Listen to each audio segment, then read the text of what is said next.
BPF জিন্দাবাদ জিন্দাবাদ জিন্দাবাদ আগরবা মহিলা জিন্দাবাদ জিন্দাবাদ জিন্দাবাদ আগরবা মহিলা জিন্দাবাদ জিন্দাবাদ জিন্দাবাদ আগরবা মহিলা জিন্দাবাদ জিন্দাবাদ জিন্দাবাদ হরিরাম ব্রহ্ম জিন্দাবাদ জিন্দাবাদ জিন্দাবাদ হরিরাম ব্রহ্ম জিন্দাবাদ জিন্দাবাদ জিন্দাবাদ হরিরাম ব্রহ্ম জিন্দাবাদ জিন্দাবাদ জিন্দাবাদ জয় বিপিএফ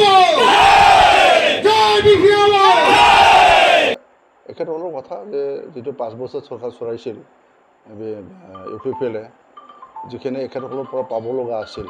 এখেতসকলে যিটো কমিটমেণ্ট কৰিছিলে সেইটো বোধহয় পোৱা নাই ইয়াৰ কাৰণে আজি বিকল্প বিচাৰিছে বিপিএফ দলক বিচাৰিছে হাগ্ৰামা চৰক বিচাৰিছে আপনি কিমান আশাবাদী আমিতো জয়ী হ'ম ওভাৰঅল কেনেকুৱা হ'ব অভাৰঅলটো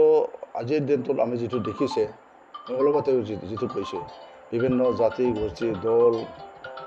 মানুহবিলাকে আমাৰ যিখিনি ৰাইজ আছে ডেইলি জইন হৈ আছে ইয়াৰ আৰু আমি তেনেকুৱা বিকল্প দেখাই নাই ইউপিপিএলে হয় MP আছে এখেতসকলৰ MLA আছে 2জন MP আছে তথাপিও আমাৰ খাগড়া সমষ্টিত ইউপিপিএলৰ প্ৰভাৱটো মই দেখা নাই